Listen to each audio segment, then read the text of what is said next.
Buongiorno e ben ritrovati, buon mercoledì, rieccoci puntuali alle 12 in diretta per raccontarvi i fatti principali della giornata. La cronaca come sempre chiede spazio in apertura e allora andiamo subito nel cuore di Treviso. Siamo in Piazza dei Signori, ai piedi della prefettura, perché c'è Cristian Arboit con Nicoletta Rizzetto per raccontarci dell'occupazione da parte di 9 cittadini pakistani di un appartamento solamente per due persone. C'è stato un blitz della polizia locale, insieme a Cristian c'è proprio il neocomandante della polizia locale. Buongiorno Cristian e buongiorno al comandante Antonello.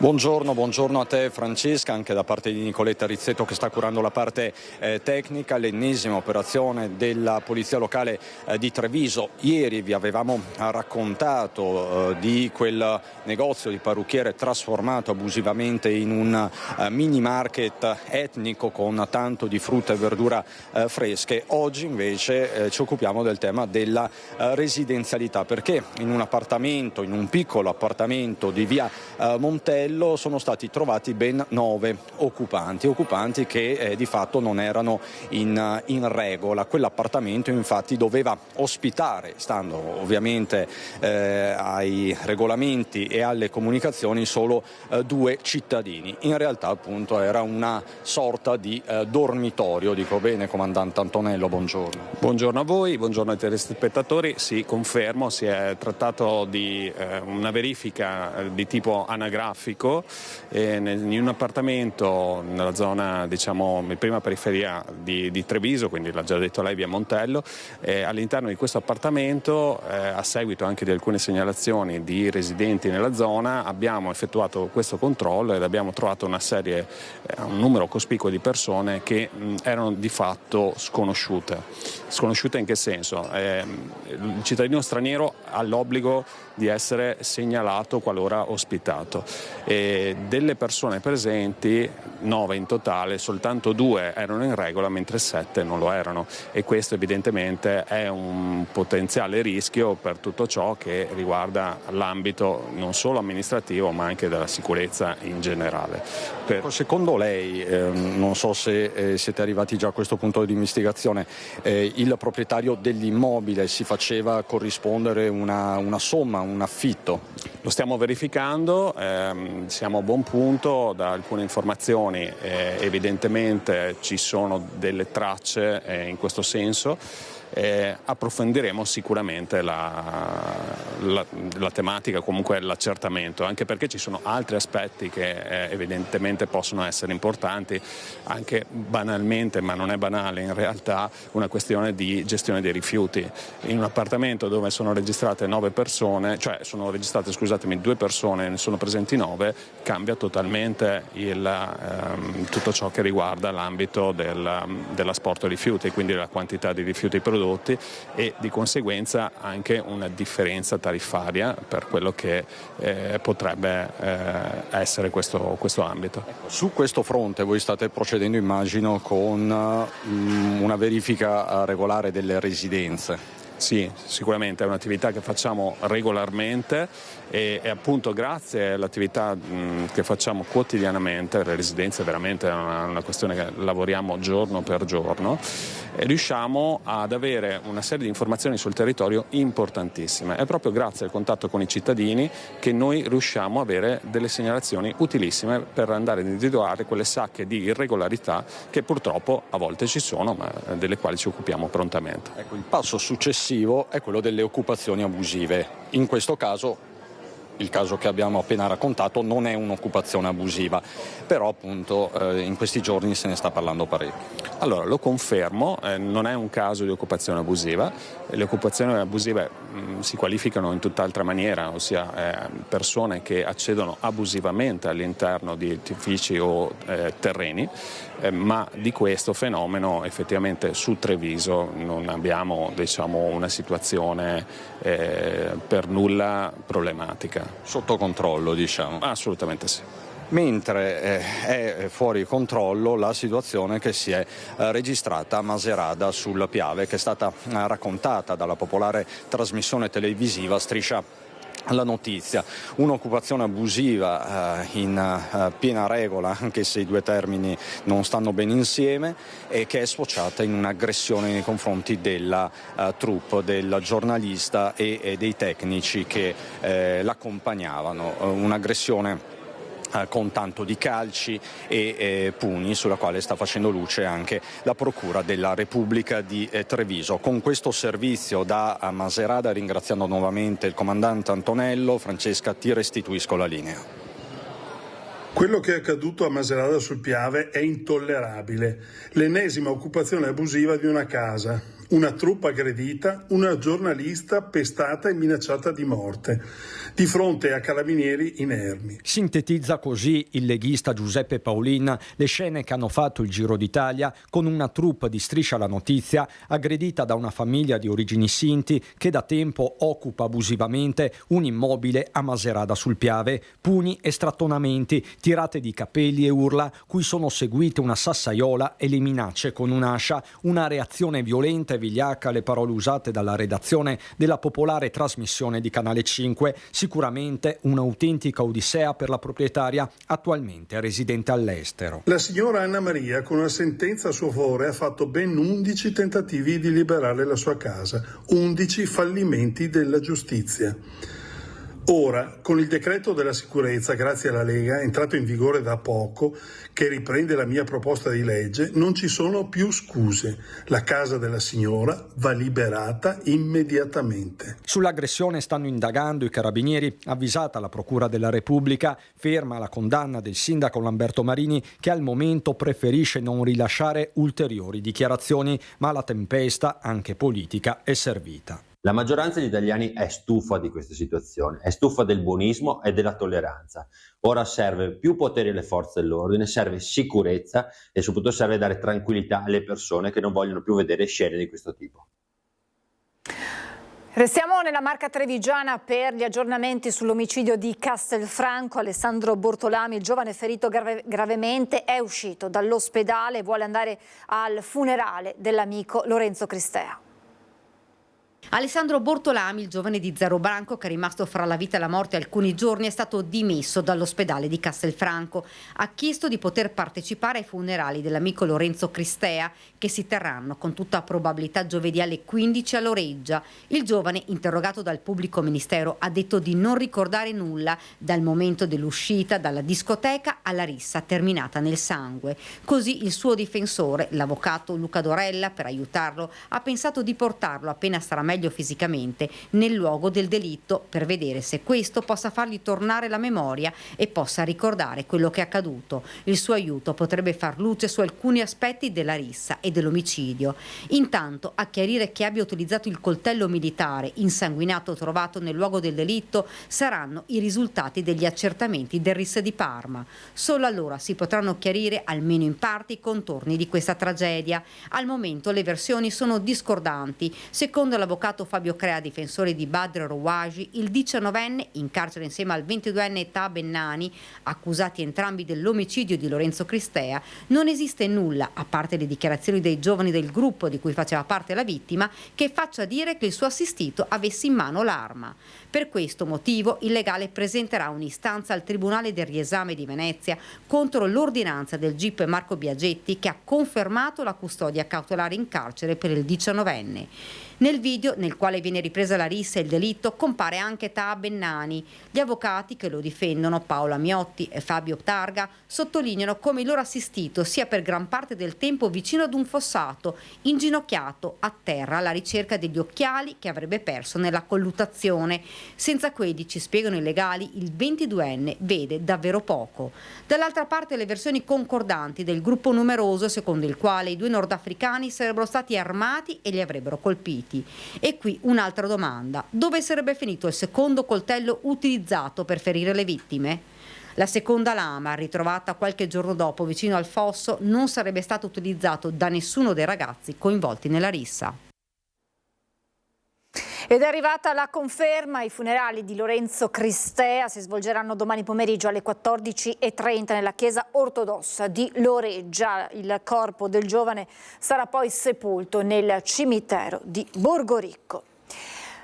Torniamo all'aggressione in centro storico a Vicenza, dove un corriere è stato derubato e picchiato da una baby gang in piazza Castello. Noi siamo andati sul posto dove è successo l'episodio e abbiamo incontrato l'ex sindaco di Vicenza, Francesco Rucco, che lancia una proposta per affrontare il problema delle baby gang.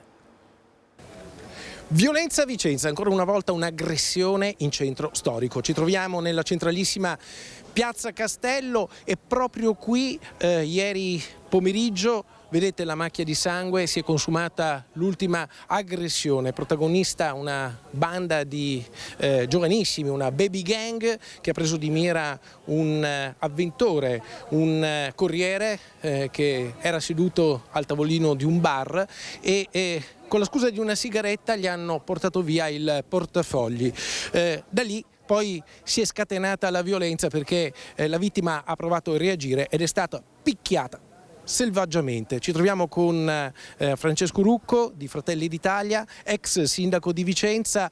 Quando lei era sindaco fino a qualche tempo fa questi episodi non accadevano, la situazione in città è peggiorata molto, ma è peggiorata in tutta Italia, bisogna dire la verità.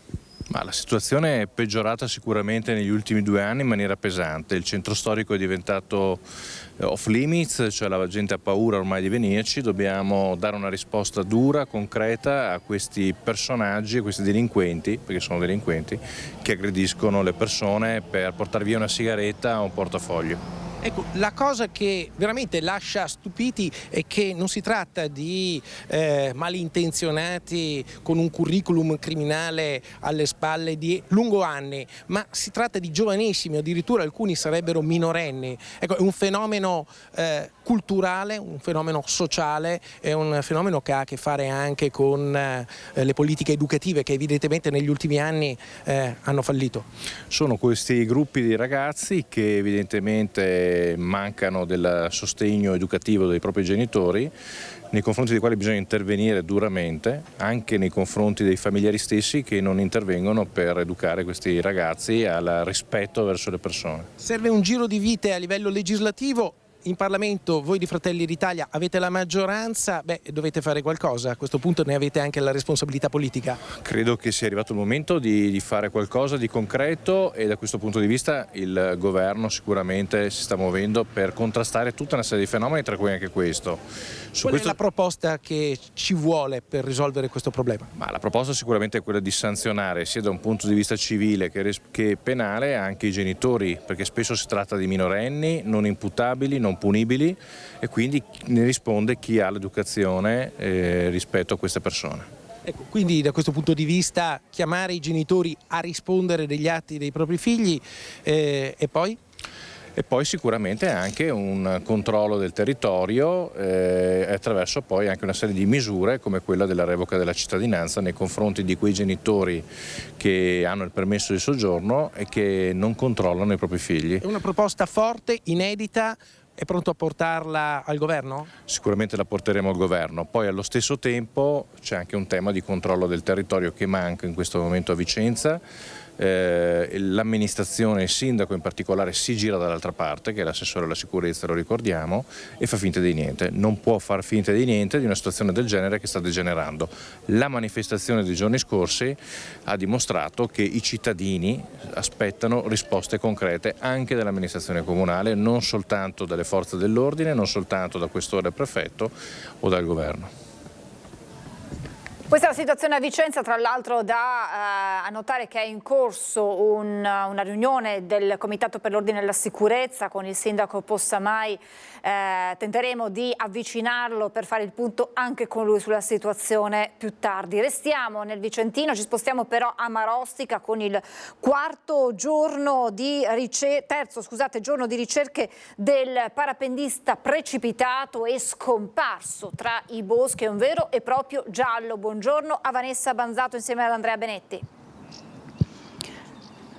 Buongiorno a te Francesca, a tutte le persone che ci stanno seguendo. In effetti è un vero e proprio giallo, perché anche in questo terzo giorno nessuna novità sulle ricerche a tappeto che sono state portate avanti per cercare di trovare questo parapendista scomparso, di cui non si conosce praticamente niente, non si conoscono le generalità, non si sa da dove arrivi, non si sa nulla, si è solo visto cadere, precipitare con la vela chiusa domenica scorsa attorno alle 15:30 proprio tra le colline a cavallo di Valle San Floriano e Pratipallo, le due frazioni di Marostica, e poi più nulla. Massiccio l'intervento di vigili del fuoco, la presenza dei carabinieri, delle forestali e anche della stazione di Marostica e di Romano Dezzelino. I forestali hanno setacciato a tappeto, assieme anche agli uomini del soccorso alpino e ai vigili del fuoco, setacciato tutta l'area in tutte le maniere, con l'utilizzo anche dei droni, l'utilizzo dell'elicottero, ma ancora nulla, mentre i carabinieri della stazione sia di Marostica che di Romano Dezzelino hanno pensato a visitare i vari bed and breakfast, i vari hotel che ci sono nella zona, che sono notoriamente frequentati proprio dagli amanti del volo, per cercare di capire se qualcuno magari poteva non essere rientrato alla base. Ma anche qui esito negativo, così come anche hanno controllato le varie aree sosta di camper, ma niente, nessuna persona al momento risulta scomparsa e continua la ricerca, anche se pare che dalla prefettura sia arrivata la segnalazione che se non si trova nulla entro questo pomeriggio le ricerche si interrompono. Resta alto l'appello che è stato lanciato più volte, ovvero nel caso la persona che è precipitata sia riuscita a salvarsi, sia riuscita a tornare alla propria abitazione, si faccia viva con le forze dell'ordine, avverta che insomma è inutile continuare le ricerche perché sta bene, anche se le ipotesi che la persona stia bene sono molto remote, perché appunto diceva anche il funzionario dei vigili del fuoco, precipitare con la vela chiusa a una velocità tale che la possibilità che sia sana e salva è davvero remota. Con l'utilizzo dei droni adesso faranno l'ultima perlustrazione e poi, se non troveranno, come ho detto poco fa, se non troveranno ancora nulla, le ricerche nel pomeriggio molto probabilmente saranno interrotte. Francesca, per il momento da Marostica è tutto, io ti ricevo la linea. Grazie davvero Vanessa, e naturalmente se ci dovessero essere delle novità chiedici la linea in qualsiasi momento. Grazie a Vanessa Banzato con Andrea Benetti, e noi ci spostiamo a Padova perché abbiamo seguito ieri sera in diretta quanto accaduto. Dopo 7 ore è sceso dalla gru il 67enne cittadino albanese, entrato in un cantiere nel centro della città di Padova. La svolta grazie al nostro microfono e ad un negoziatore che si è finto giornalista. Ci aggiornano in diretta Cristian Roque Allende insieme a Chiara Gaiani. Buongiorno Chiara. Francesca, buongiorno ai telespettatori di Antenne 3, lo vedete alle mie spalle, il cancello è chiuso, è quello il cancello che ha attraversato il 67enne ieri pomeriggio intorno all'1:30, da dove poi è salito sulla gru alta 20 metri che troneggia in quest'area della città dove è aperto un cantiere. Ci troviamo nel pieno centro di Padova, a ridosso di Prato della Valle e di Santa Giustina. Lo dicevi tu, la svolta di questo lunghissimo pomeriggio che ha tenuto col fiato sospeso l'intera città grazie al nostro microfono e ad un negoziatore della polizia che si è finto giornalista. Allora sentiamo la cronaca di questo lunghissimo pomeriggio nel servizio realizzato da Valentina Visentin con le immagini di Federico Cibotto.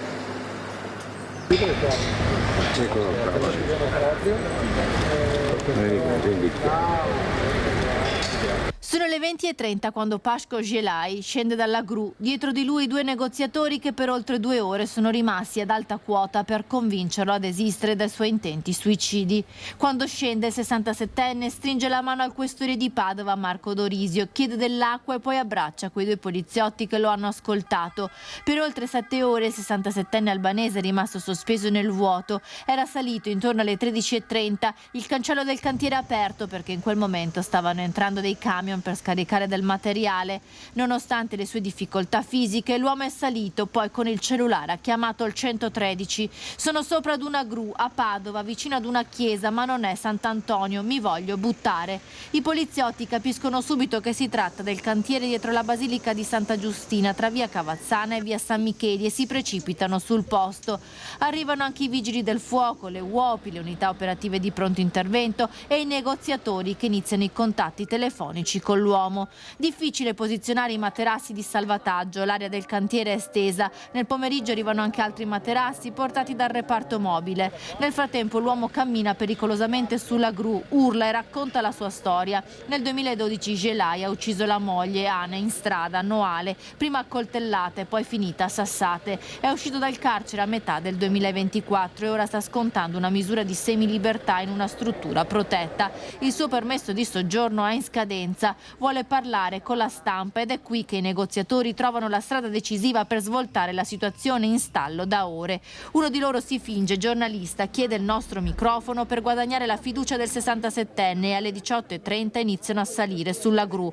Una lunga conversazione, un'intervista simulata, poi il contatto telefonico diretto con il questore che garantisce all'uomo il permesso di soggiorno e finalmente la discesa. Nella videochiamata gli ho spiegato, mi sono presentato dicendo sono il questore, sono la massima autorità, siamo qui per aiutarti, gli ho fatto vedere il permesso di soggiorno, ecco, e siamo riusciti, dopo l'empatia fatta dai colleghi, siamo riusciti a entrare in empatia, abbiamo parlato, gli ho dato delle garanzie, gli ho detto guarda sono il questore, se vuoi scendi, ti do il permesso di soggiorno, ci sono solo io. Andiamo nel mio ufficio così mi racconti tutte le tue vicende, andiamo con la macchina, e quindi lui ha cominciato a fidarsi e poi ha detto, i colleghi erano soci, io scendo sì, non per il permesso di soggiorno, scendo perché c'è una persona, il questore, che mi ha parlato e mi ha dato la sua parola. Quando scende dalla gru, Gelai viene portato in ospedale, poi di nuovo nella struttura dove vive. L'area intorno a Santa Giustina, per ora presidiata anche dai tiratori scelti nel caso l'uomo fosse armato, viene finalmente sgomberata.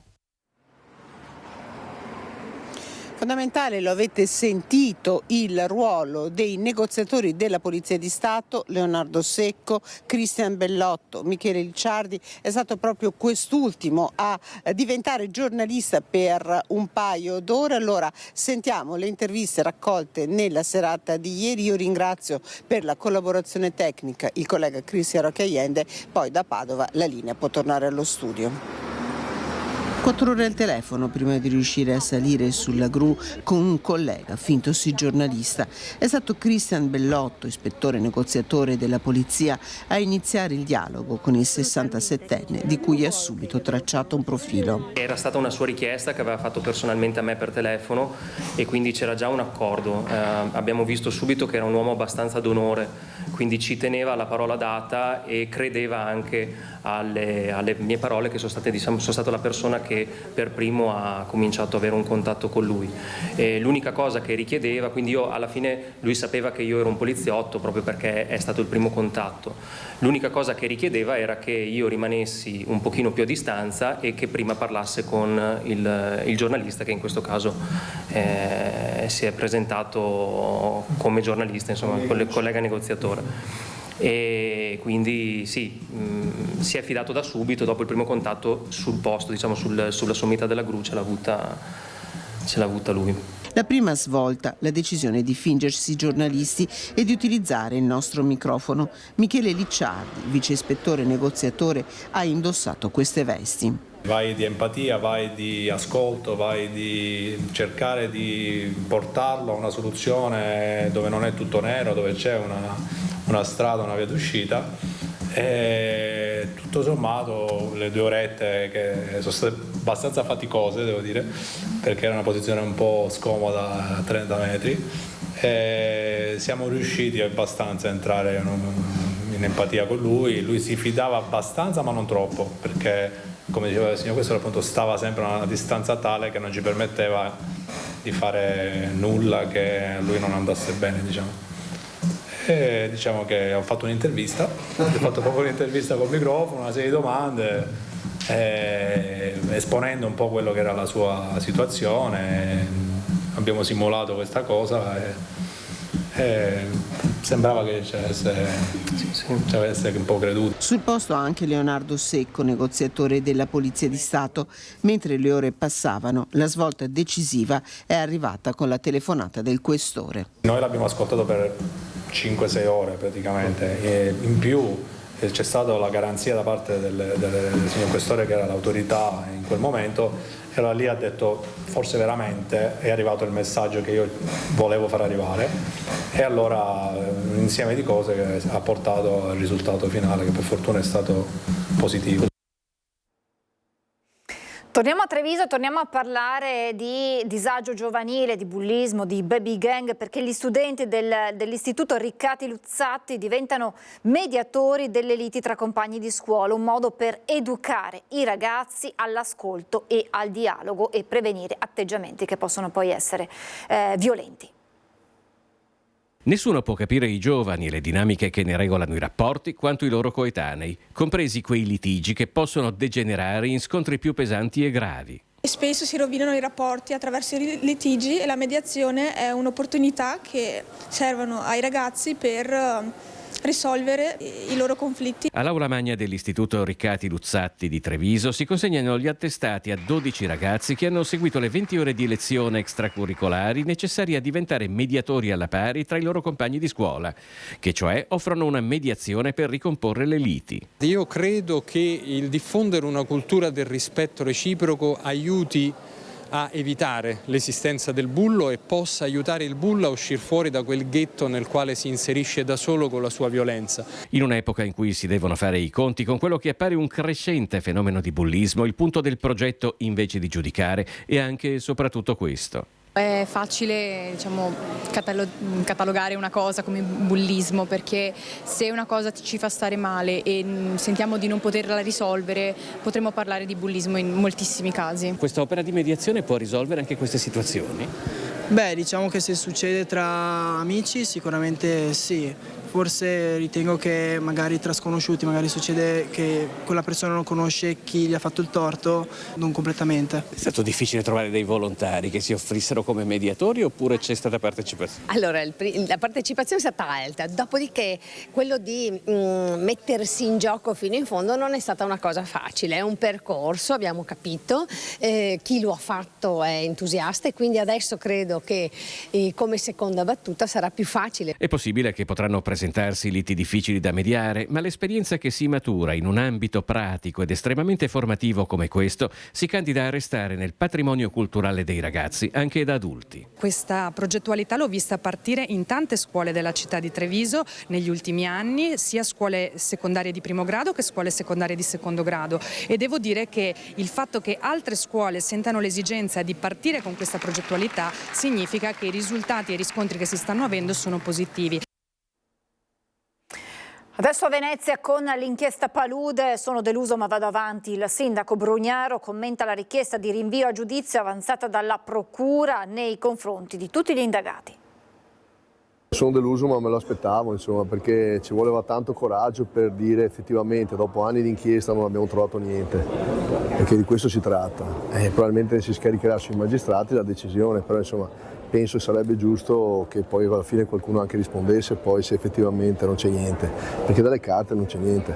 All'indomani della notizia presa dalla stampa della richiesta di rinvio a giudizio nell'inchiesta Palude, il sindaco Brugnaro è amareggiato ma determinato a difendersi. Abbiamo un unico accusatore, addirittura sta signora Bonsignori che lo sosteneva, ha ritrattato tutto e ha detto, io l'ho letto, dovete leggere proprio l'intera dichiarazione di questa qui che dice non è vero niente, ho detto il falso, ero innamorato di lui, l'ho lette l'altro giorno io queste robe. Dico, la credibilità è sotto zero di questa persona, tutto si basa su quello che dice questa persona qua, che ha un interesse evidente di farci pagare un progetto da 3 milioni. Io più di questo non so, perché non ho fatto davvero niente, questo è il punto. E come fai a giustificare?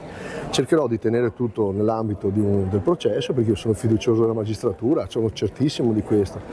Semplicemente dico che non lo auguro veramente a nessuno, non auguro a nessuno quello che è successo a me. Il sindaco, appoggiato come sempre dalla maggioranza, andrà avanti senza dare le dimissioni, come invece richiesto dalle opposizioni. So di avere il cuore limpido e pulito, so di aver fatto bene, continuo a fare il mio lavoro, perché ho avuto un mandato importante degli elettori, ho fatto delle promesse, voglio finire il lavoro che ho fatto Però devo dire che insomma in certi momenti è un po' la morte nel cuore, perché per il mio onore ho fatto tutto. Sulla vicenda è intervenuto anche il presidente Zaia. L'opposizione ha chiesto le dimissioni anche per me, per il Mose, che non ero neanche inquisito, addirittura c'era scritto che ero elemento di disturbo per quelli che si comportavano male. Dico che la legge è chiara e quindi c'è una legge che regolamenta tutti i passaggi della vita amministrativa di una persona, anche se è inquisita o se è condannata. E dopodiché le decisioni che competono alla sfera personale e intima sono decisioni personali e intime nelle quali io non voglio entrarci. A Maiorca sono in corso le pratiche per il rientro dei 2 coniugi bassanesi deceduti in un grave incidente stradale nel quale è rimasto ferito anche il figlio che viaggiava con loro. Ha destato grande cordoglio a Bassano la notizia della scomparsa dei coniugi Ottorino Lelio e Ileana Onisto, morti a seguito delle ferite riportate in un incidente stradale a Maiorca. Nel sinistro avvenuto lo scorso 7 maggio è rimasto ferito in maniera non grave anche il figlio della coppia Tiziano. La famiglia era arrivata da poco e stava viaggiando su un'auto presa a noleggio lungo l'autostrada che taglia in 2 l'isola quando si è scontrata con un furgone all'altezza della località La Puebla. Un impatto terribile frontale con il furgone che si è ribaltato sul ciglio della carreggiata. Gravissime le ferite per Ottorino Lelio, 74 anni, morto poche ore dopo in ospedale. Niente da fare neppure per Ileana Onisto, 77enne, che non ha mai ripreso conoscenza. Ricoverato e subito dimesso il figlio della coppia, 46 anni, che è stato raggiunto in Spagna da un familiare. Sull'incidente le autorità locali hanno aperto un'indagine condotta dalla polizia. Illeso il conducente del furgone, una persona del posto. Ottorino Lelio faceva parte di una famiglia di attori teatrali ed era nato a Forlì. Una passione, quella per il teatro, condivisa con i fratelli che hanno compagnie nel Bassanese e con la moglie. Le salme dei 2 sfortunati coniugi sono ancora a Maiorca, dove sono in corso le pratiche per il rimpatrio. La famiglia, da quanto si è appreso, potrebbe disporre la cremazione prima del rientro in Italia. Furti ma anche spaccio di droga, esasperazione tra i residenti di via Sant'Antonino. Siamo in zona Chiesa Votiva a Treviso che lanciano un appello diretto al sindaco. L'ultimo raid poche notti fa nel mirino, le auto parcheggiate smontate pezzo per pezzo. Sempre più di frequente si stanno verificando spiacevoli episodi di microcriminalità. L'ultimo episodio nella notte tra sabato e domenica, con delle auto in sosta vampirizzate, smontate dei componenti principali, come nel caso di questa Audi, ma nel quartiere di Sant'Antonino, zona Chiesa Votiva, non si tratta di un caso isolato. Ho proprio paura perché anche ultimamente una nostra vicina di casa, proprio la casa dopo la mia, e rientrando si è trovata la persona dentro il giardino. A me è successo purtroppo che mi sono trovata che hanno tentato di entrare in casa nel mese di ottobre, perché hanno visto che sono arrivata con la macchina, i fanali eccetera. Sono fuggiti, però ho dovuto vari danni, ho dovuto rifare un poco tutto, mettere videocamere, tutte queste storie qua. Furti compiuti e tentati, ma non solo, a preoccupare il fenomeno dello spaccio di sostanze stupefacenti in una zona sensibile. Ci troviamo proprio di fronte a una scuola elementare, la scuola Manzoni. Io trovo veramente inammissibile, e l'ho visto con i miei occhi, ma come anche gli altri residenti, vedere situazioni di spaccio nelle stradine qui adiacenti quando i genitori vengono a prendere i propri figli per riportarli a casa. Qui dietro di me c'è un parchetto che dovrebbe essere destinato alle famiglie e ai bambini, ed invece anche questo parchetto è stato utilizzato per spaccio di droga. Claudio Balsimelli è il coordinatore del gruppo di controllo di vicinato istituito a inizio 2024 all'indomani di una serie di furti e vandalismi. Oggi ha circa 100 aderenti che rivolgono un appello diretto al sindaco Mario Conte, che all'epoca si era impegnato per nuove telecamere. Noi ci teniamo che il sindaco Mario Conte rispetti l'impegno e la promessa fatta a noi ancora 1 anno e mezzo fa, e vorremmo capire oggi, a distanza di 1 anno e mezzo, dove sono queste telecamere che aiuterebbero la gente a sentirsi un pochino più sicura. Ci vogliono più controlli, purtroppo le forze in campo sono quelle, però è inevitabile che il cittadino chiede aiuto e chiede collaborazione al comune. Intanto Intanto il presidente dell'associazione Furti in Corso, Cristian Demma, invia una nuova lettera al ministro Nordio per chiedere nuovamente un incontro per avanzare la richiesta dell'inasprimento delle pene. La gente di noi vede forze dell'ordine che girano a manetta, ok? E non possono fare nulla purtroppo, perché hanno veramente le mani legate. Delinquenti che fanno ciò che vogliono dalla mattina alla sera, chi gira con i coltelli, chi gira con le spranghe, chi gira con le armi, fanno quello che vogliono, il giorno dopo sono già liberi. Vengono a casa, ci derubano, o comunque non ci derubano, ma tentano di derubarci facendoci migliaia di euro di danni, ma non succede nulla. Uno sfogo sui social nella pagina Furti in Corso che ormai ha raggiunto gli oltre 20.000 iscritti, ma anche una PEC diretta ancora una volta al ministro della Giustizia Carlo Nordio.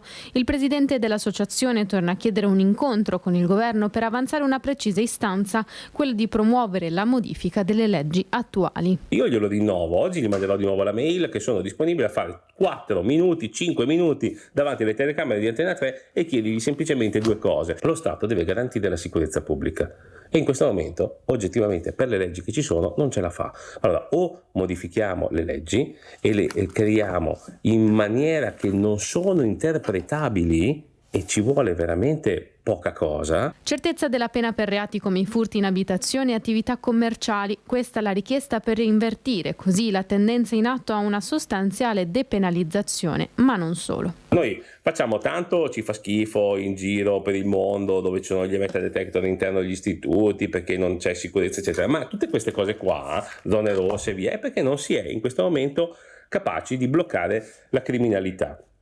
Con la certezza della pena che noi come Furti in Corso chiediamo veramente da anni. Uniamoci tutti insieme a chiedere al governo ad oggi, che è la maggior parte dei sindaci che parlano, fa parte di questo governo come fazione politica, cosa vogliono veramente fare da grandi, perché ad oggi così non è più tollerabile. Quindi io chiedo ufficialmente di nuovo un incontro. Noi ci fermiamo per la pubblicità, tra poco.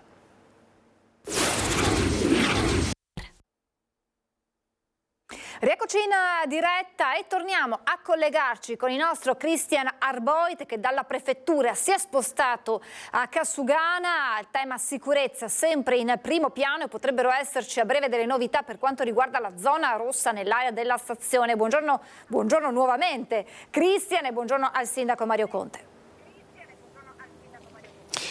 Buongiorno di nuovo a te Francesca, anche da parte di Nicoletta Rizzetto per la parte tecnica. Ci sono delle novità in vista per la sicurezza urbana a Treviso, perché potrebbe essere imminente, possiamo dirla così, sindaco Conte, l'istituzione di una zona rossa in via Roma, conferma?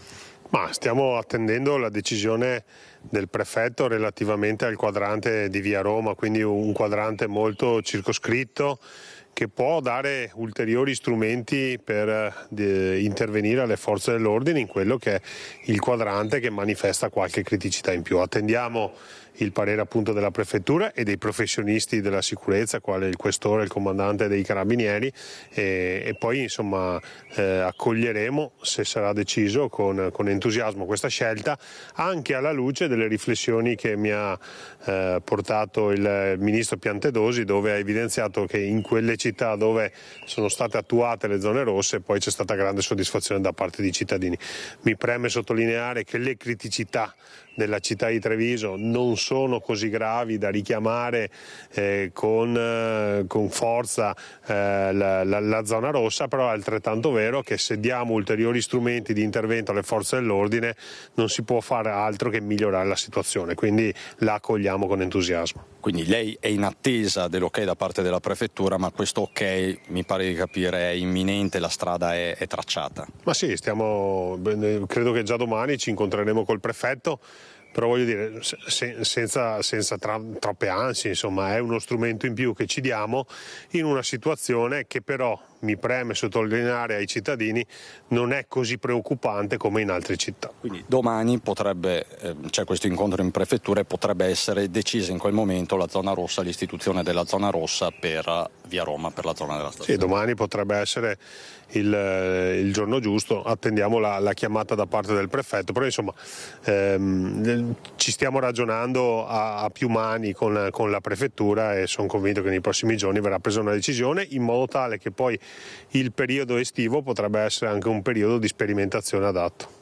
E senta Sindaco, tema collaterale quello delle panchine, c'è chi dice che le ha tolte sul modello Gentilini da alcune zone calde della città, che le sta togliendo, che questa è la sua intenzione. In realtà la vera notizia è che abbiamo aumentato il numero di panchine in città, ovviamente laddove vengono utilizzate nel modo sbagliato, creando luoghi di degrado, vengono tolte e spostate, quindi non tolte e mai più rimesse, ma vengono messe in quei luoghi, nei parchi giochi, a ridosso delle fermate dell'autobus, piuttosto che vicino alle case di riposo, dove le persone, le famiglie, gli anziani le possono utilizzare in sicurezza e con il giusto scopo che hanno quegli oggetti di arredo urbano. Ricordo anche che quando noi interveniamo rigeneriamo quadranti di città e il posizionamento di questi arredi urbani come le panchine vengono fatti in modo mirato, in modo tale che l'utilizzo sia quello corretto. Non vogliamo sporcizie e bivacchi, ma vogliamo che le panchine vengano utilizzate come luogo di aggregazione per chiacchierare o riposare. Quindi c'è in corso una sorta di censimento delle panchine? No, c'è in corso un grande progetto di rigenerazione urbana della città di Treviso che parte dal rifacimento dell'illuminazione pubblica alla realizzazione delle piste ciclabili, rifacimento dei marciapiedi, stiamo rifacendo Viale Cesare Battisti, stiamo sistemando le mura, tutti i luoghi che vengono rigenerati e dove verranno ovviamente installate le panchine, così come le fioriere, così come tutti gli altri accessori. Fondamentale però è che l'utilizzo sia quello corretto, quindi no bivacchi e sporco e spaccio, ma sì a socialità, aggregazione, chiacchiere, divertimento e riposo, ma non comportamenti che non sono previsti nel nostro regolamento di decoro urbano. Quindi per esempio in via Roma, dove la riqualificazione in corso in alcuni tratti è già conclusa, le panchine non verranno riposizionate in via Roma. Le panchine di via Roma sono state spostate in altri luoghi della città su richiesta dei cittadini del quadrante.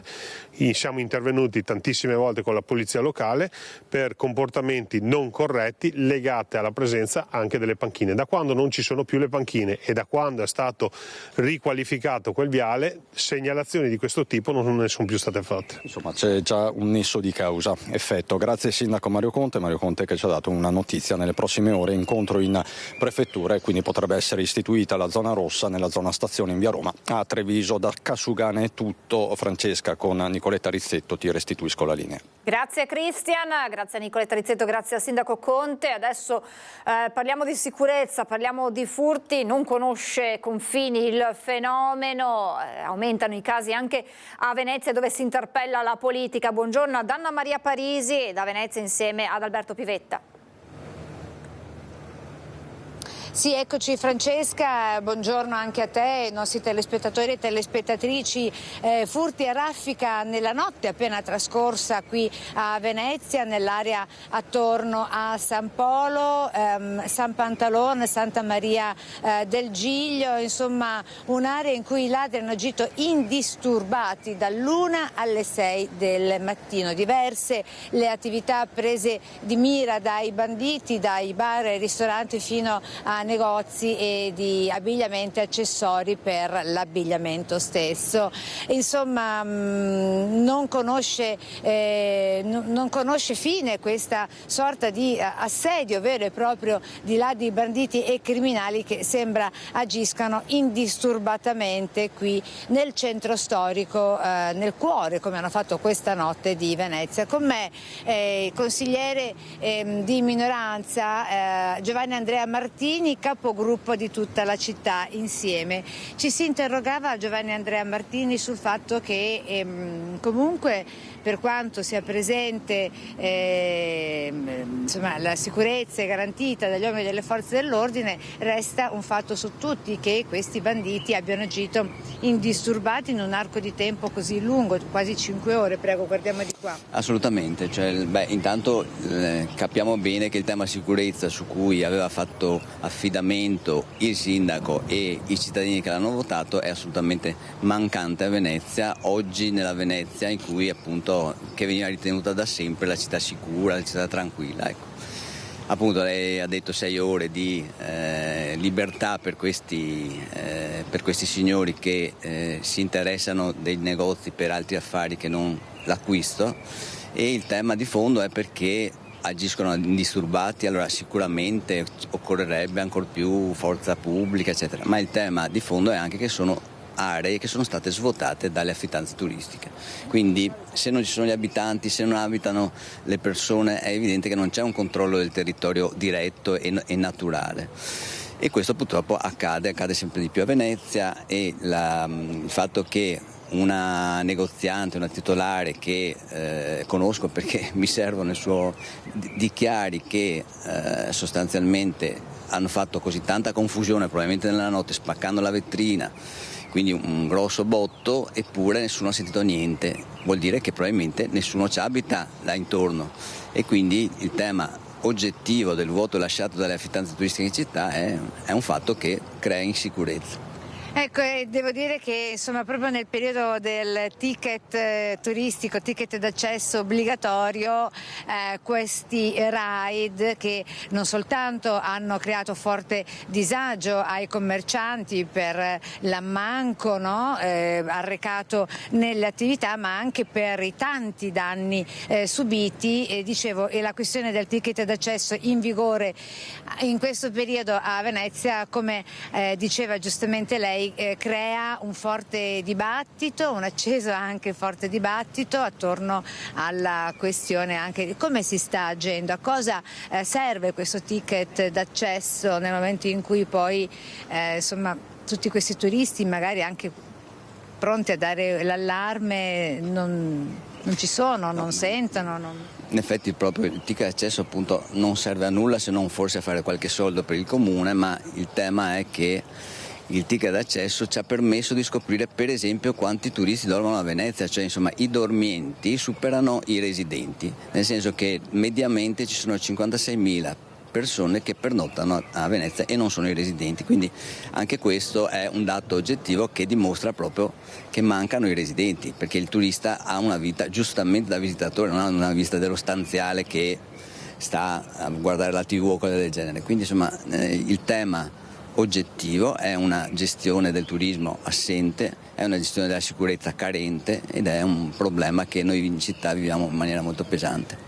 E tutto questo mentre comunque la città sta vivendo momenti di forte turbamento, e mi fermo qui. Ringrazio Giovanni Andrea Martini, capogruppo di Tutta la Città Insieme, con la parte tecnica di Alberto Pivetta. Ti restituisco la linea, Francesca. Grazie Anna Maria, grazie ad Alberto Pivetta, grazie anche al tuo ospite Mardini. Abbiamo parlato di zona rossa, della possibilità dell'istituzione di una zona rossa nell'area della stazione ferroviaria di Treviso, in via Roma per l'esattezza. Ebbene, la prefettura di Padova ha individuato per la nuova sperimentazione della zona rossa l'area dell'Arcella. Dopo la stazione i controlli si intensificheranno dunque nella zona a nord della città di Padova. Torna la zona rossa a Padova. Dopo la sperimentazione in stazione, il prefetto Giuseppe Forlenza ha annunciato una nuova area sperimentale in una parte dell'Arcella, il popoloso quartiere a nord della città.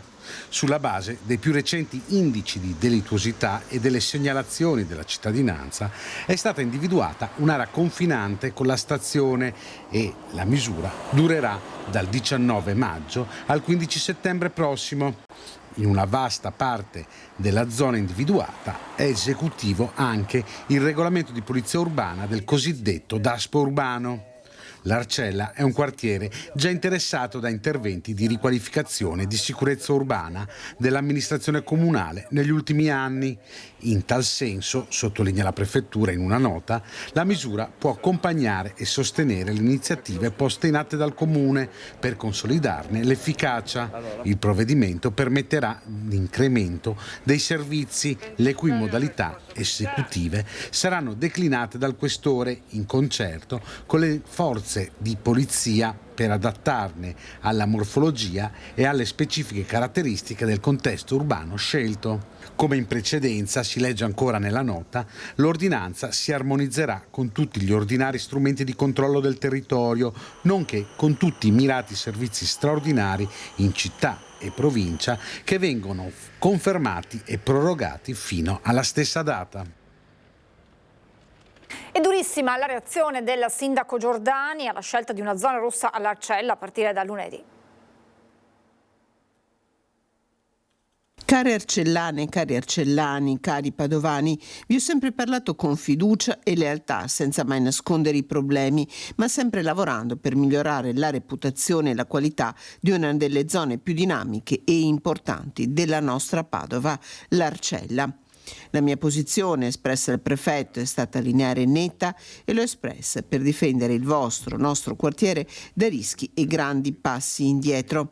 Sono favorevolissimo a più controlli ordinari e anche ad alta intensità, anzi l'ho chiesto. Sono invece fortemente contrario e preoccupato dalla scelta che non ho condiviso di definire 3/4 di Arcella come zona rossa, un provvedimento imposto dall'alto alla città, frutto della propaganda del governo e utile solo ad accontentare qualche esponente leghista del governo di Roma.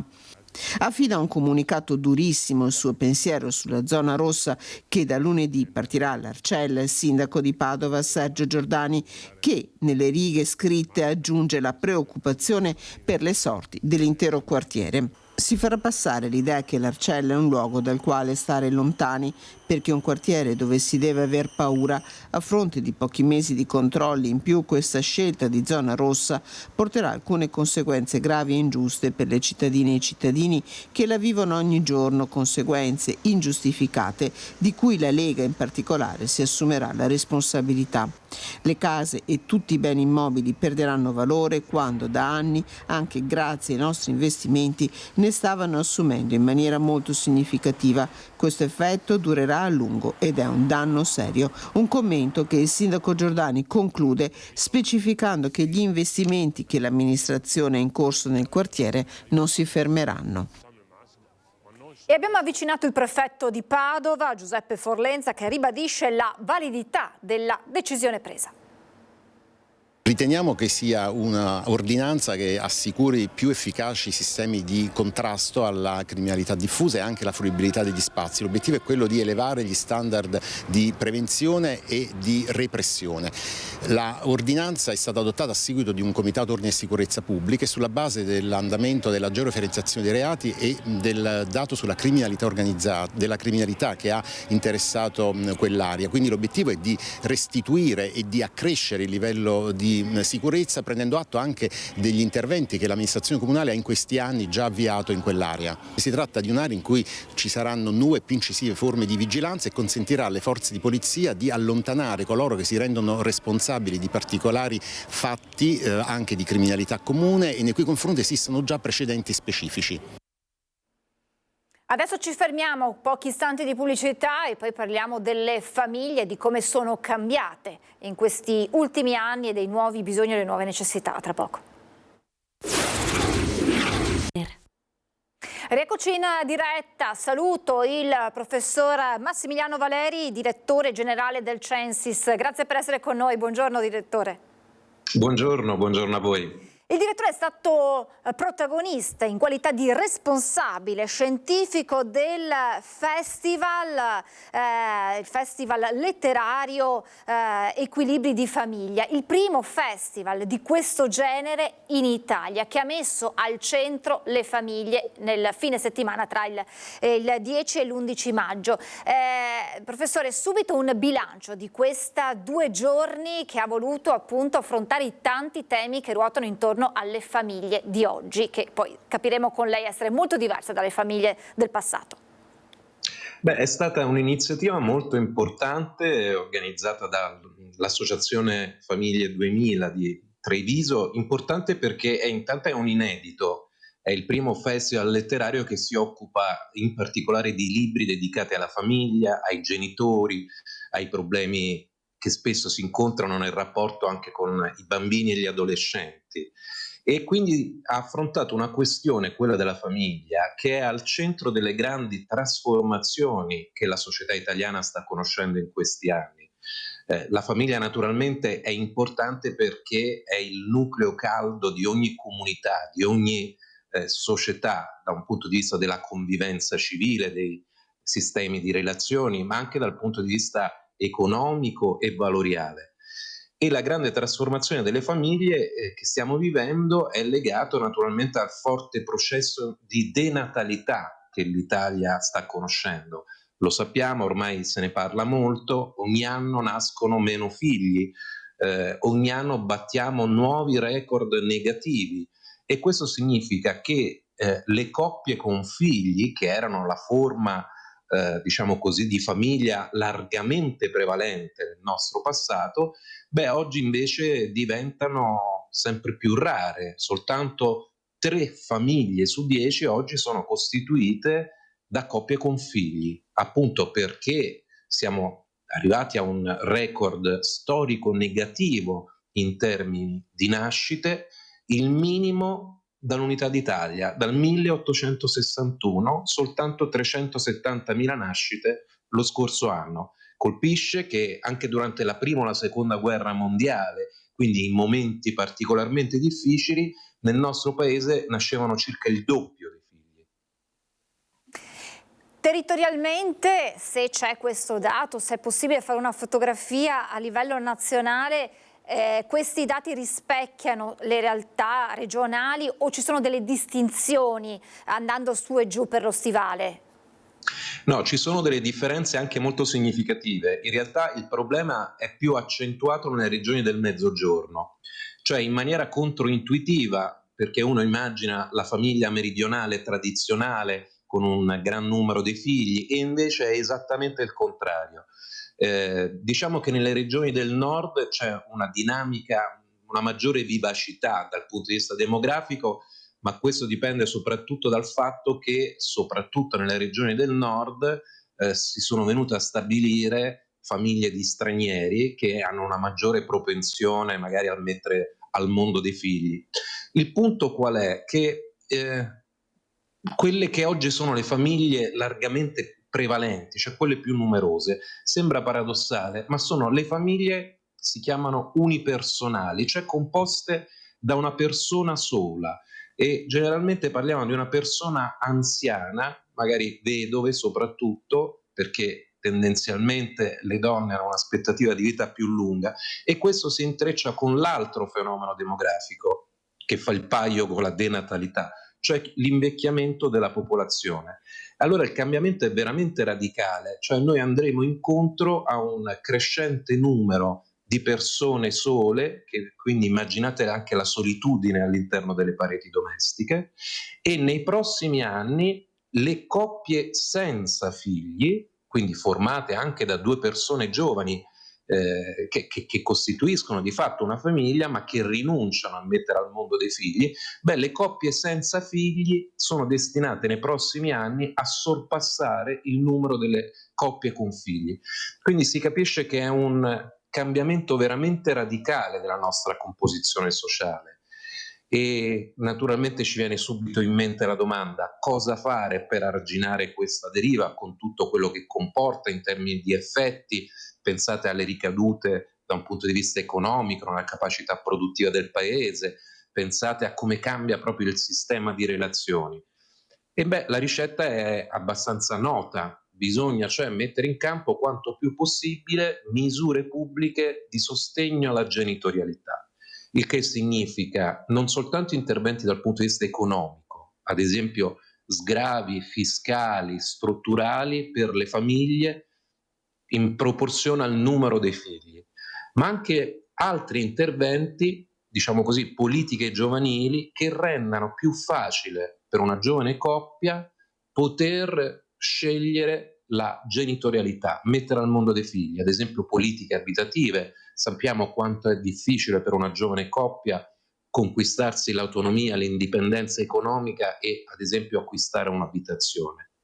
E poi ci sono le altre politiche che devono favorire per le donne che lavorano la possibilità di conciliare gli impegni lavorativi e professionali con le attività di cura, perché in Italia naturalmente sia che si tratti di un figlio piccolo o di un genitore anziano, le attività di cura ricadono prevalentemente sulle donne. Quindi questo significa, tradotto, asili nido pubblici, significa congedi parentali che possono essere fruiti sia dai padri che dalle madri, e significa tutto un insieme di politiche di conciliazione appunto per le donne che lavorano tra gli impegni domestici e le necessarie cure che devono essere rivolte ai bambini piccoli con gli impegni lavorativi. Quindi è un pacchetto di misure che in parte si stanno adottando, anche se il nostro paese è ancora dietro da questo punto di vista se ci confrontiamo con gli altri paesi europei.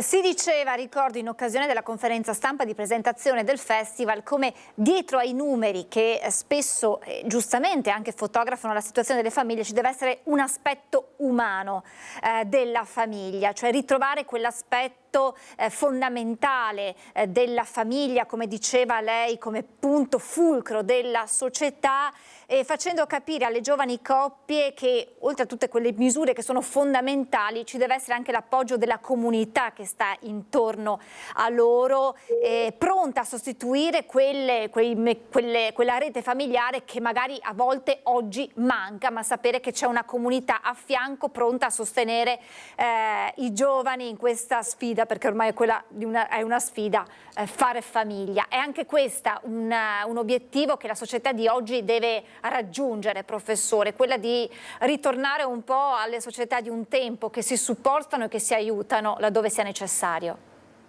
Sì, se siamo d'accordo sul fatto che la famiglia è una risorsa preziosa, ed è così, quindi un valore che va salvaguardato, dobbiamo interrogarci su perché stia avvenendo questa grande trasformazione che ho descritto, a cominciare dal problema della denatalità. Io ho citato alcune ragioni che riguardano una dimensione economica, diciamo così, una dimensione materiale, ma poi ci sono anche altre ragioni, io credo, che rimarcano la differenza rispetto al nostro passato, quando invece conoscevamo un paese, l'Italia del dopoguerra, poi del boom, del miracolo economico, che era proiettato con una grande fiducia verso il futuro. Quindi questo ha a che fare con una dimensione invece che riguarda l'immaginario collettivo.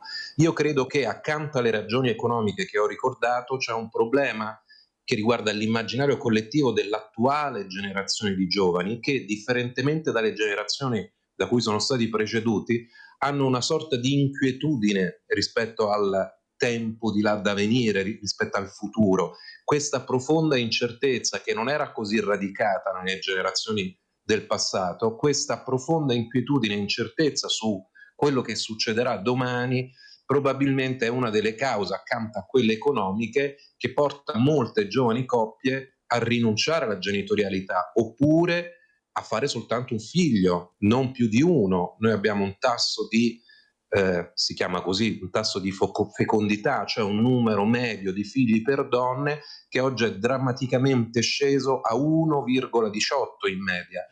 Questo non garantisce un ricambio generazionale, naturalmente, non garantisce un ricambio demografico, ed è quindi un caso esemplare in cui le scelte che vengono compiute individualmente da una giovane potenziale madre poi hanno effetti su tutta la società, ad esempio implicazioni da un punto di vista economico, problemi dal punto di vista del mercato del lavoro, problemi in termini di sostenibilità della spesa sociale nel nostro paese, sanità, pensioni, se poi abbiamo sempre meno giovani che nascono, sempre meno giovani che vanno quindi a rinforzare, no, l'assetto economico del paese.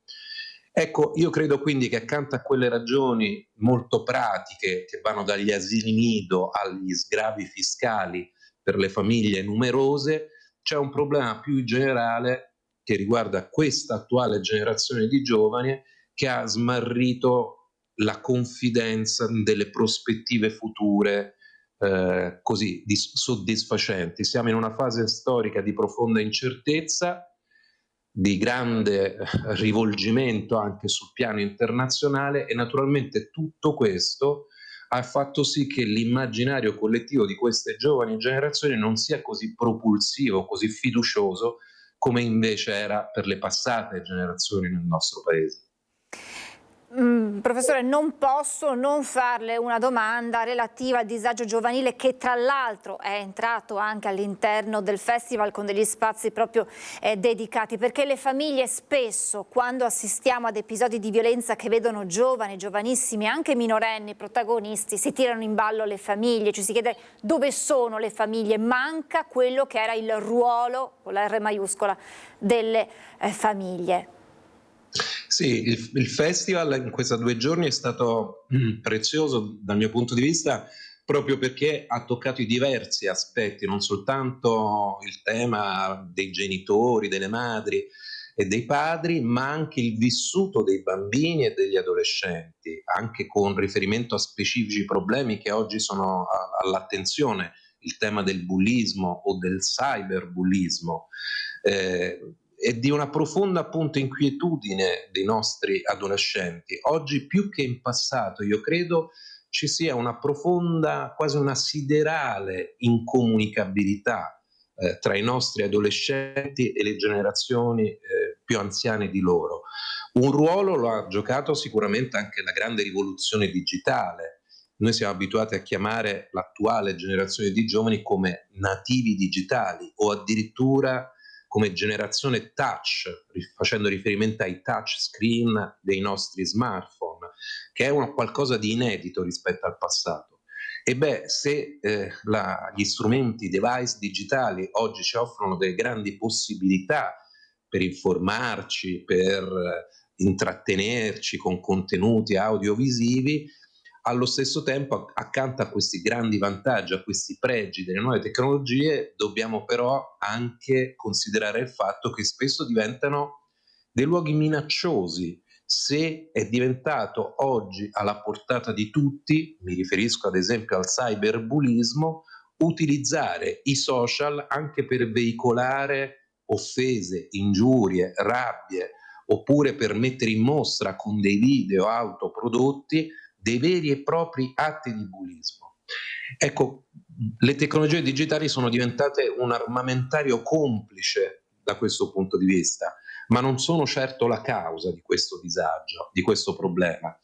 Io faccio sempre questo esempio. A me colpisce come il messaggio, ad esempio, di Greta Thunberg sul tema del cambiamento climatico, dei disastri ambientali, abbia avuto un'accoglienza così forte da parte dei giovani di oggi. Beh, siamo di fronte a qualcosa ancora una volta di inedito. Le generazioni passate non avevano queste preoccupazioni, queste inquietudini rispetto al rischio addirittura catastrofista di una fine del mondo. Ecco, nella testa di molti giovani c'è questa preoccupazione, quest'ansia, che è qualcosa di inedito. Ancora una volta sono degli aspetti che pongono al cospetto del futuro non con la fiducia, ma con la preoccupazione. Allora questi disagi possono, nel caso dei bambini o degli adolescenti, anche tradursi in atti violenti o in manifestazioni di rabbia, e invece nel caso delle persone, diciamo così, dei giovani adulti, possono scoraggiarli nelle loro intenzioni di genitorialità, per cui ad esempio rinunciano all'idea di mettere al mondo dei figli. E quindi siamo in una fase molto delicata in cui c'è bisogno da una parte di quelle misure, di quelle politiche pubbliche a cui facevo riferimento prima, che siano di sostegno alla genitorialità, ma dall'altra c'è anche bisogno che anche dal punto di vista della comunicazione, spesso bisogna fare anche un po' autocritica, noi tutti abbiamo la tendenza ad amplificare anche messaggi allarmisti e di preoccupazione. Ecco, dobbiamo sempre avere in mente il fatto che questo genere di messaggi poi trovano un terreno molto fertile, soprattutto tra i più giovani, che li fanno propri, si scoraggiano, si impauriscono e spesso esprimono anche manifestazioni di ansia da questo punto di vista.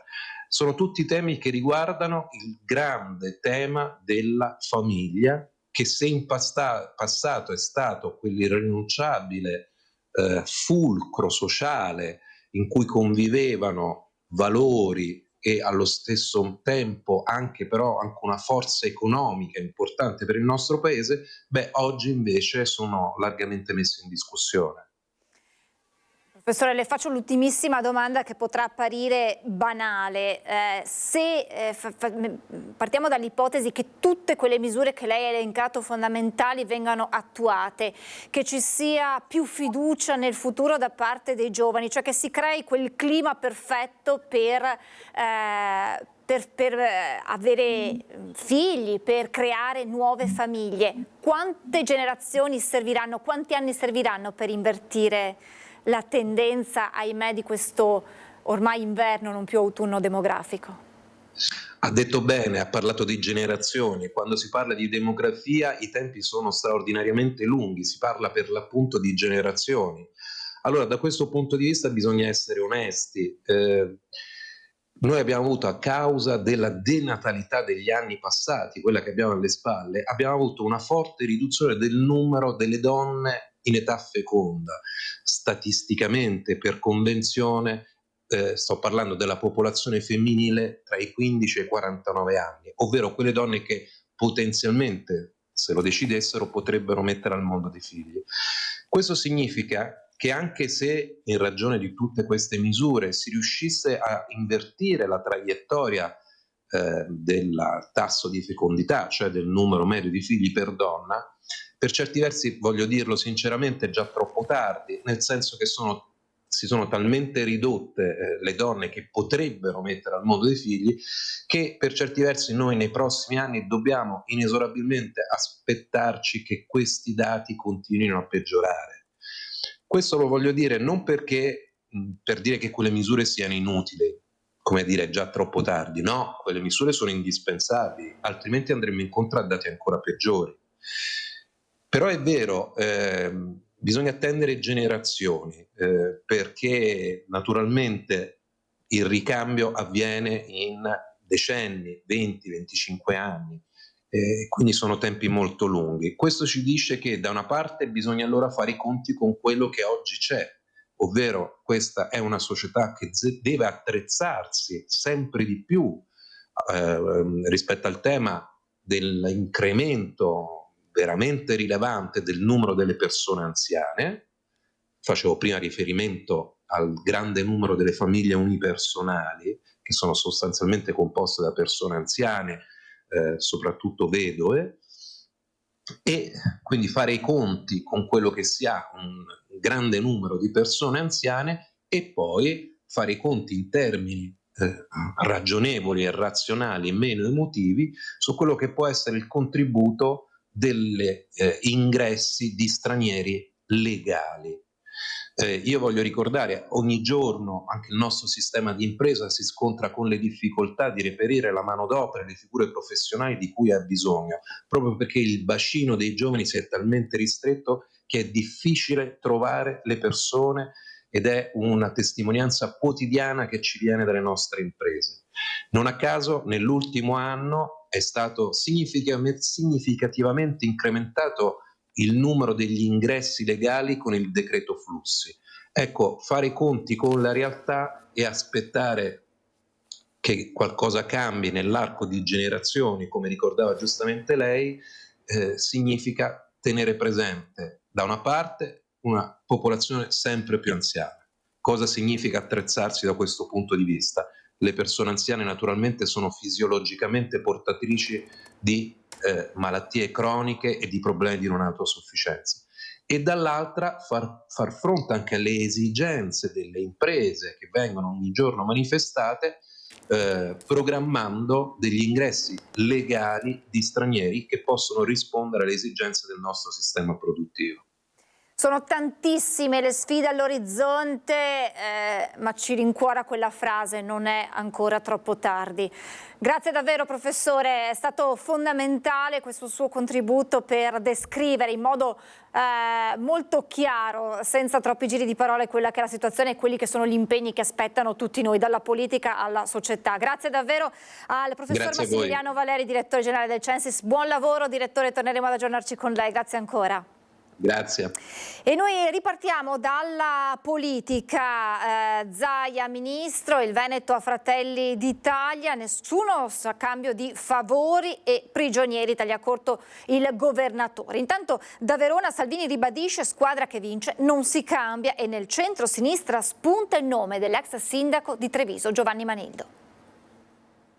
È inaccettabile pensare, immaginare o che si diffonda l'idea che sia uno scambio di prigionieri, perché c'è una prerogativa. Io non sono ricandidabile. Nessuno scambio di favori o di prigionieri, queste le espressioni di giornata usate alternativamente da Luca Zaia per dire che il suo futuro politico, compreso un posto da ministro, è scollegato dalla partita sulla presidenza del Veneto. Insomma, non vi sarebbe nessuna correlazione tra un destino romano per il presidente uscente e un candidato governatore meloniano per il centrodestra. I toni sono quanto mai perentori. La vicenda della scelta del presidente in regione è una scelta della politica che nulla ha a che vedere con quello che farò io in futuro, punto. Lo stesso Zaia sa di avere gli occhi del mondo politico, non solo locale, addosso, sguardi non certo disinteressati. Vedo che tanti si occupano del mio futuro, non ho ben capito se mi vogliono bene o se sono preoccupati, e quindi lo capirò strada facendo. Presto, annuncia Zaia, sarà comunicata la data delle elezioni, la finestra va dal 21 settembre al 23 novembre, nel frattempo dovrebbe essere risolto anche il nodo di divieto di terzo mandato per gli assessori. Quasi in contemporanea, da Verona, dove si trova per un convegno, Matteo Salvini conferma che squadra che vince non si cambia, aggiungendo che il Veneto vota insieme a Marche, Campania, Puglia e Toscana e che quindi tutti i partiti della coalizione potranno esprimere le loro potenzialità. Parole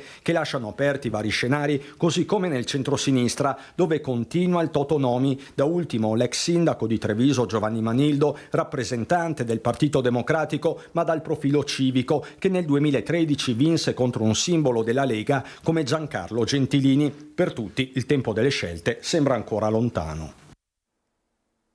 Cambiamo completamente argomento. Piana del Cansiglio, off limits per le riprese di un colossal hollywoodiano. A scegliere la location Ridley Scott in persona.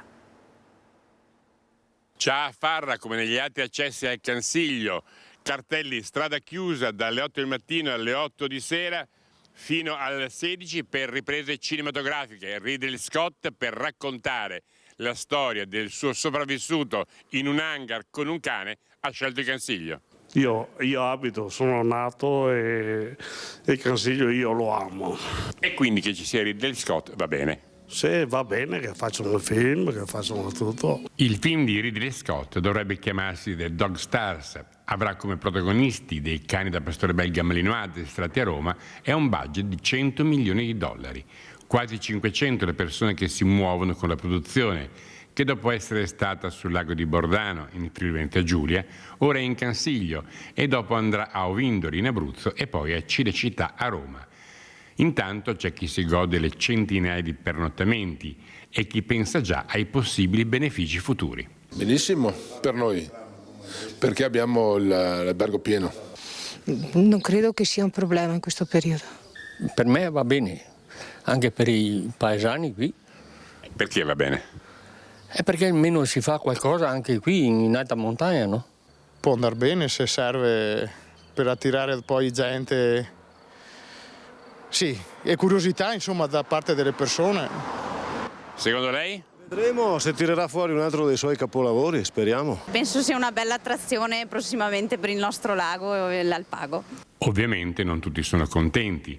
C'è chi sottolinea i disagi e chi non capisce come muoversi. Crea un po' di problemi anche per il turismo, che deve farsi la passeggiata e trovano chiuso e tornano indietro. Non posso passare.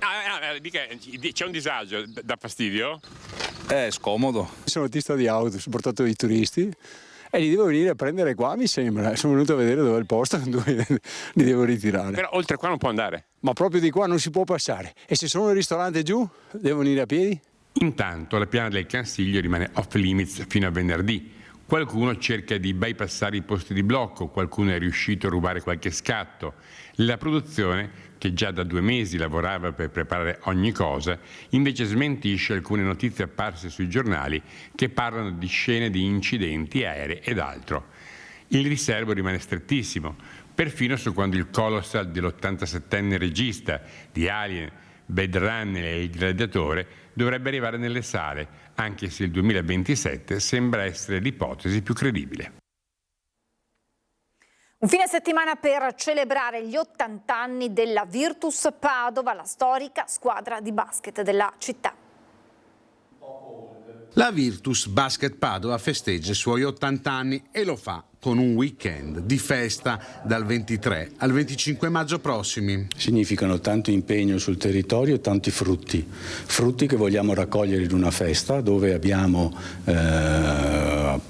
programmato una serie di iniziative che possono richiamare tutte quelle centinaia o forse anche migliaia, dal 1945 stiamo parlando, persone che insieme a Virtus hanno dedicato del tempo, della passione e dell'impegno nella pratica sportiva e per cui nella loro formazione. Un traguardo significativo per una delle realtà sportive più longeve e radicate della città, che da sempre affianca all'attività agonistica un profondo impegno educativo e sociale sul territorio. Abbiamo presentato oggi un'iniziativa di crowdfunding perché nell'impianto che abbiamo avuto in gestione ci siamo aggiudicati il bando, abbiamo intenzione in questi 8 anni di strutturare degli impianti a fianco all'impianto sportivo che possano dare al territorio occasioni di ritrovo e di socialità.